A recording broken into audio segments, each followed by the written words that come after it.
Welcome students. Flamingo book के chapter 4 the red trap के part 4 में आपका स्वागत है। हमने जहां से आपका चैप्टर बंद किया था, जिस पार्ट में, वहां से हम आगे बढ़ते हैं। आपको पता होगा फेरी वाले को लेने के लिए आयरन मास्टर उसकी बड़ी बड़ी बेटी जो होती है एडला विल्मेंसन उसको बेचता है और वो उसको कॉन्फिडेंस में लेकर ये विश्वास दिलाकर कि उसके साथ कोई बुरा बर्ताव नहीं किया जाएगा और उसको साथ ले जाती है। और उसको थोड़ा शक हो जाता है कि ये व्यक्ति ज़रूर कोई ना कोई चीज़ चुरा कर आया हुआ है या जेल से भागा हुआ है, लेकिन फिर भी वो उसे ले जाती है। अब जहाँ तक हमने पढ़ा था, जब वो उसको ले जाने के लिए तैयार होती है और वो जाना चाहता है, उसके बाद में अब हम आगे बढ़ते हैं। But while he was riding up to the manor house he had evil forebodings। evil forebodings यानी बुरी forebodings यानी धारणा, सोच, विचार। यूँ मान लीजिए बुरे विचार, ill thoughts, बुरे विचार आने लगे जब वो राइडिंग अप जा रहा था सवारी करके मैनर हाउस यानी उस सेठ के सामंत के मकान की तरफ। और क्या सोच रहा है? Why the devil did I take that fellow's money? मेरी भी क्या बुद्धि खराब हो गई थी, क्या हो गया था मुझे, मैंने उसके पैसे को क्यों चुरा लिया। ही थॉट, वो सोचने लगा, काश मैं उसका पैसा नहीं चुराता। Now I am sitting in the trap and will never get out of it. अब मैं एक ट्रैप यानी जाल में बैठा हुआ हूँ, फंसा हुआ हूँ, कभी इससे बाहर नहीं आऊँगा। The next day was Christmas Eve। अगले दिन क्रिसमस का त्योहार था। And when the Iron Master came into the dining room for breakfast, he probably thought with satisfaction of his old regimental comrade whom he had run across so unexpectedly। अगले दिन Christmas का ewe था और जब लोहपति dining room में आया जहाँ पर भोजन किया जाता है ब्रेकफास्ट के लिए, उसने बड़ी संतुष्टि के साथ में, बहुत सेटिस्फैक्शन यानी संतोष हुआ उसे कि मेरा रेजिमेंटल कॉमरेड यानी मेरा सेना का साथी, आर्मी फ्रेंड, आर्मी फेलो, जिसे अचानक अनएक्सपेक्टेड यानी जिसको उसने आशा ही नहीं की थी, अचानक सडनली वो रन अक्रॉस सामने आ गया, मिल गया और आज मेरे साथ में बड़ी खुशी थी उसे।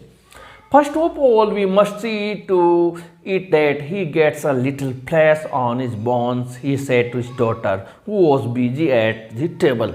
उसने कहा सबसे पहले तो हमें ये करना होगा कि इसकी जो बोन से हड्डियां हैं उनमें थोड़ा फ्लेश यानी थोड़ा मांस चढ़ जाए, यानी बहुत ही ज़्यादा ये कमज़ोर हो रहा है, तो थोड़ा ये खाएगा पिएगा, हम इसको अच्छा इसकी खातिरदारी करेंगे तो ये बढ़िया हो जाएगा।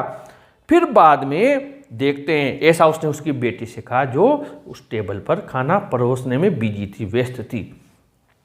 And then we must see that he get something else to do than to run around the country selling red traps. फिर उसके बाद हम देखते हैं कि इसको कुछ काम धंधा दिला देंगे, कुछ काम में लगा देंगे। उससे तो अच्छा है कि ये कंट्री यानी गाँव गाँव में सेलिंग रेड ट्रैप्स, चूहे दानियाँ बेचता घूमता हुआ भटकता रहता है, बेचता रहता है। यहाँ कंट्री का मतलब होता है ग्रामीण क्षेत्र। It is clear that things have gone downhill with him as badly as that said his daughter. बेटी ने कहा इट इज क्लियर, क्लियर यानी स्ट्रेंज, अजीब, कितनी अजीब बात है। It is clear that things have gone downhill, downhill यानी बहुत बुरा होना, इसके साथ बहुत बुरा हुआ है। Last night I did not think there was anything about him to show that he had once been an educated man। गत रात तो वो बेटी कर रही है आयरन मास्टर, मुझे लगा ही नहीं कि कहीं से पढ़ा लिखा व्यक्ति होगा। You must have patience my little girl said the father। पिता ने कहा थोड़ा धैर्य रखो बेटी, as soon as he gets clean and dressed up you will see something different। अभी थोड़ा पेशेंस रखो, जैसे ही उसको स्वच्छ कर दिया जाएगा यानी उसको नहलाया जाएगा, अच्छे कपड़े पहनाए जाएंगे, तब तुम्हें कुछ अलग नजर आएगा। Last night he was naturally impressed. गत रात को थोड़ा इम्प्रेस्ड यानी संकोची भी था, शर्मिला भी था। The tramp manners will fall away from him with the tramp clothes. Tramp यानी घुमक्कड़, घूमने वाला। ट्रैम्प के जो मैनर्स हैं, जो आचरण उसके अंदर आए हुए हैं, फॉल अवे चले जाएंगे विद द ट्रैम्प क्लॉथ्स, उन घुमक्कड़ के कपड़ों के साथ। जैसे वो गंदे कपड़े फेंकेगा, गंदे आचरण भी, मैनर्स भी चले जाएंगे। Just as he said this the door open and the stranger entered. जैसे वो ऐसा कह रहा था कि अभी उसको आने तो दो बढ़िया होके, तो वो अजनबी व्यक्ति वहां आया। Yes, now he was truly clean and well dressed. पूरी तरीके से क्लीन, स्वच्छ था, और ड्रेस्ड यानी कपड़े पहने हुए था। The valet had bathed him, cut his hair and shaved him. वो नौकर था, उसने उसको अच्छा नहलाया, कट हिज हेयर, उसके बालों की कटिंग की, शेव्ड हिम, उसकी दाढ़ी बना दी। मोreover he was dressed in a good looking suit of clothes which belonged to the iron master। इसके अलावा उसको शानदार दिखने वाला सूट पहनाया जो कि बिलोंग टू यानी संबंधित था आयरन मास्टर, यानी आयरन मास्टर का सूट पहना दिया।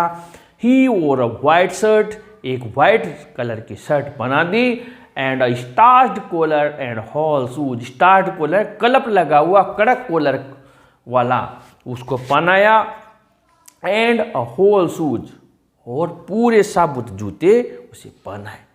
बट ऑल दो his guest was now so well groomed, groomed यानी कि सुंदर, संवरा हुआ, बहुत शानदार, स्मार्ट, बहुत अच्छा संवारा हुआ लग रहा था, दिख रहा था उसका मेहमान, वो फेरी वाला। The iron master did not seem pleased. लेकिन जो लोपति था वो बिल्कुल भी सीम यानी प्रतीत होना, प्लीज यानी प्रसन्न, बिल्कुल कुछ नजर नहीं आया। क्यों?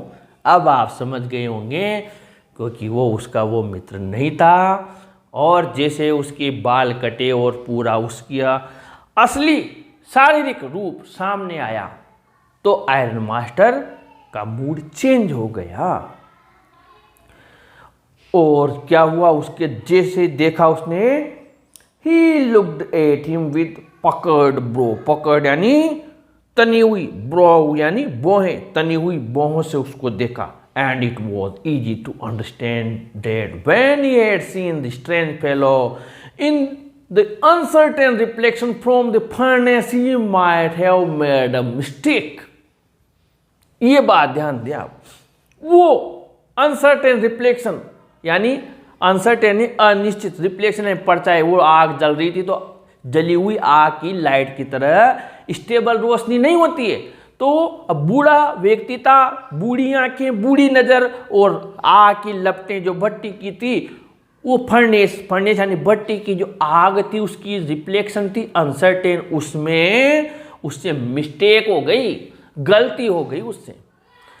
क्यों? क्योंकि उस समय उसने पहचाना नहीं, गलती से उसने उसे अपना पुराना मित्र समझ लिया, स्ट्रेंज फेलो, अजीब व्यक्ति, वो अजनबी व्यक्ति। बट डेट नाउ, लेकिन अब, when he stood there in broad daylight, अब दिन के ब्रॉड यानी स्पष्ट डे लाइट, दिन के उजाले में, it was impossible to mistake him for an old acquaintance। लेकिन आज इस दिन के स्पष्ट उजाले में उसे पुराना एक्वेंटेंस, परिचित समझ ले, ये मिस्टेक वो नहीं कर सकता। अब उसने बोला, What does this mean? He thundered। उसने गरजते हुए बोला, क्या मतलब है इस सब का? मतलब आप कौन है हुजूर? The stranger made no attempt to dissimulate, dissimulate यानी to hide, छिपाना या कपट करना। उसने कहा, अजनबी ने कोई प्रयास नहीं किया कोई बात छिपाने की, वो समझ गया मेरी रियलिटी, असलियत सामने आ गई है। He saw at once that the splendor had come to an end। Splendor यानी चमक, शान, शौकत, जो स्प्लेंडर, कुछ पलों की मेहमान स्प्लेंडर जो उसे जो भी पहनाया उसकी आवभगत हुई, वो अब एन एंड यानी समाप्ति की ओर आ गई है। It is not my fault sir, he said, मेरी कोई गलती नहीं है। फॉल्ट यानी मिस्टेक, कसूर, मेरा कोई कसूर नहीं है। I never pretended to be anything but a poor trader and I pleaded and begged to be allowed to stay in the forge। मैंने नेवर प्रिटेंडेड, प्रिटेंडेड ने बहाना बनाना, बी एनीथिंग, इसके अलावा मैंने और कोई बनने का बहाना नहीं बनाया, but a poor trader, poor trader यानी गरीब, ट्रेडर यानी व्यापारी जो बेच रहा है चूहे दानियां, उसके अलावा मैंने और कोई बनने का बहाना नहीं बनाया था। एंड आई प्लीडेड, मैंने आपसे याचना की, बैग्ड, भिक्षा मांगी, आपसे कहा, बी अलाउड, कि मुझे अनुमति दे दो, टू स्टे, ठहरने का, इन द फोर्ज यानी इस कारखाने में मुझे ठहरने दो। कितनी मैंने मिन्नतें की आप दोनों से, जबरदस्ती नहीं आया हूं मैं आपके साथ में। But no harm has been done, अभी कोई हार्म यानी कोई नुकसान नहीं हुआ है। At worst I can put on my rags again and go away, ज़्यादा से ज़्यादा मेरे जो रैग्स हैं वो चितड़े हैं, फटे हुए कपड़े, ये तुम्हारा सूट उतारो जी, मुझे नहीं चाहिए। कहाँ की फालतू की, ये यार मतलब समझ में नहीं आता। आप लोग मुझे लाए हो, आपने मुझे जबरदस्ती कपड़े पहनाए हैं, ले लो आपके कपड़े, मुझे मेरे चितड़े वापस दे दो, एंड गो अवे, और मैं चला जाता हूँ। Well said the iron master hesitating a little, थोड़ा हेजिटेट करते हुए, हिचकिचाती हुए। अच्छा, लोहपति ने कहा, it was not quite honest either, लेकिन इतने ईमानदार भी नहीं थे आप, हम जबरदस्ती लाए थे, लेकिन कह देते ना आप, ये तो बोल देते कि आप मेरे पुराने परिचित नहीं हो, तो आपको क्यों लेके आते हैं यहाँ पर, ये जुबान से बोल देते ना, इतने ईमानदार भी नहीं थे आप। मैं मानता हूं जब हमने जबरदस्ती की, लेकिन आप भी इतने ईमानदार नहीं थे। उन दोनों में तगड़ी बहस चल रही है। यू मस्ट एडमिट डैट, तुम्हें ये स्वीकार करना चाहिए। And I should not be surprised if the sheriff would like to have something to say in the matter, और मुझे कोई आश्चर्य नहीं होगा अगर शेरिफ यानी पुलिस शासनाधिकारी आकर तुमसे इस बारे में कोई पूछताछ करें, यानी मामला पुलिस तक पहुंच गया, अधिकारियों तक पहुंच गया। अब ऐसा उसने बोला, the tramp took a step forward, जो घुमक्कड़ था ट्रैम्प, वो फेरी वाला, अ स्टेप फॉरवर्ड, आगे बढ़ा, and struck the table with his fist, fist यानी मुक्के से जोर से टेबल पर मारा। Now I am going to tell you mister iron master, अब मैं तुम्हें सच्चाई बताता हूं mister iron master, how things are, कि असलियत क्या है, मैं तुम्हें बताने जा रहा हूं। हाउ थिंग्स आर, सच्चाई क्या है, सुनो ध्यान से। He said, this whole world is nothing but a big red trap, ये पूरा संसार और कुछ नहीं है, एक बहुत बड़ी चूहेदानी है, समझे। ऑल द गुड थिंग्स, और जो भी अच्छी चीजें हैं ना यहाँ की, that are offer to you, जो आपको ऑफर की जाती है, दी जाती है, आर नथिंग, और कुछ नहीं है, बट चीज राइंड्स, चीज राइंड्स यानी कि यहां पर पनीर के, राइंड्स यानी छिलके, एंड बिट्स ऑफ पोर्क, और बिट्स यानी टुकड़े, पोर्क यानी मांस के टुकड़े हैं। ये जो अच्छी चीजें हैं ये सब पनीर के छिलके हैं, और क्या है, मांस के टुकड़े हैं। सेट आउट, जो बिछाए गए हैं, पुट रखे हुए हैं, टू ड्रैग, खींचने के लिए, a poor fellow, poor fellow यानी किसी सीधे व्यक्ति को, सीधे साधे व्यक्ति को, बेचारे व्यक्ति को ड्रैग करने के लिए, फंसाने के लिए, खींचने के लिए, इनटू ट्रबल, समस्या में, परेशानी में डालने के लिए ये ललचाने वाली वस्तुएं हैं। And if the sheriff comes now, और अगर मान लीजिए शासनाधिकारी, पुलिस वाले आते हैं, and locks me up for this, और इसके लिए मुझे लॉकअप में ले जाते हैं, जेल में बंद कर देते हैं, देन यू, तब तुम्हारा क्या होगा mister iron master, must remember, याद रखो, डेट अ डे में कम, कि एक दिन तुम्हारे साथ भी ऐसा आ सकता है, when you yourself may want to get a big piece of pork, जब तुम भी एक लालच के बड़े टुकड़े को, मांस के बड़े टुकड़े को पाने की कोशिश करो, यानी किसी बहुत लालच की वस्तु में फंस जाओ, and then you will get caught in the trap, तो आप भी उस जाल में फंस जाओगे एक दिन। The iron master began to laugh, और ऐसा कहते ही लोहपति जोर जोर से हंसने लगा।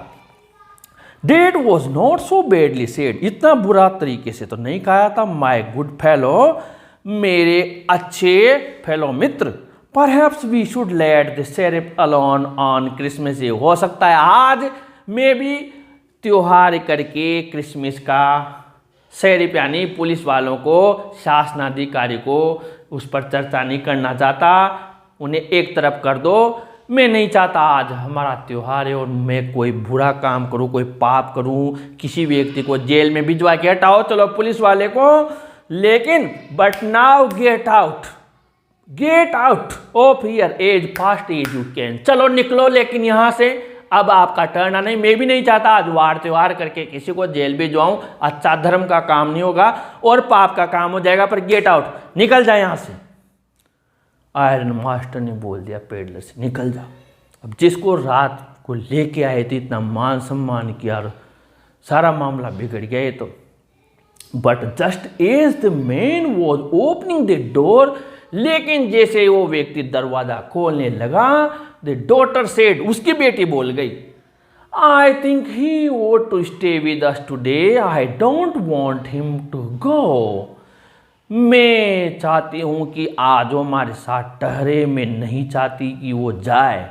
And with that she went and close the door, इसी के साथ वो गई और दरवाजा बंद कर दिया। लड़की बीच में आ गई। अब what in the world are you doing, said the father, पिता ने कहा, क्या करने जा रही हो तुम? इस व्यक्ति को यहां ठहराना चाहती हो जिसकी इतनी असलियत पता लग गई हमको, अब इसको यहां रोक कर क्या चाहती हो? The daughter stood there quite impressed and hardly knew what to answer. लड़की बड़ी ही संकोची होकर और हार्डली न्यू, जानती नहीं थी कि मैं क्या उत्तर दूं। वास्तव में पापा डैड सही कह रहे हैं कि इस भिखारी को, जो कि धोखे से यहाँ आ गया, इसको मैं क्यों रोकना चाहती हूँ, क्या जवाब दूं? That morning she had felt so happy when she thought how home-like and Christmassy she was going to make things for the poor hungry rats. उस सुबह वो इतनी खुश थी कि वो कितना घर जैसा और क्रिसमस से, यानी क्रिसमस के वातावरण जैसा, क्रिसमस के त्योहार के जैसा उसने बना दिया था। क्रिसमस यानी क्रिसमसमय बना दिया था इसको। उस गरीब हंग्री रेट, उस भूखे घुमक्कड़ व्यक्ति के लिए, फेरी वाले के लिए, she could not get away from the idea all at once, उस विचार को तो वहाँ त्याग नहीं सकती, छोड़ नहीं सकती। And that was why she had interceded, बीच बचाव करना, बीच में बोल जाना। फोर्थ वैग बॉन्ड यानी घुमक्कड़ व्यक्ति के लिए बीच बचाव किया कि नहीं, आज ये नहीं जाएगा। I am thinking of this stranger here, said the young girl, मैं इसके बारे में, यहाँ ठहराने के बारे में सोच रही हूँ।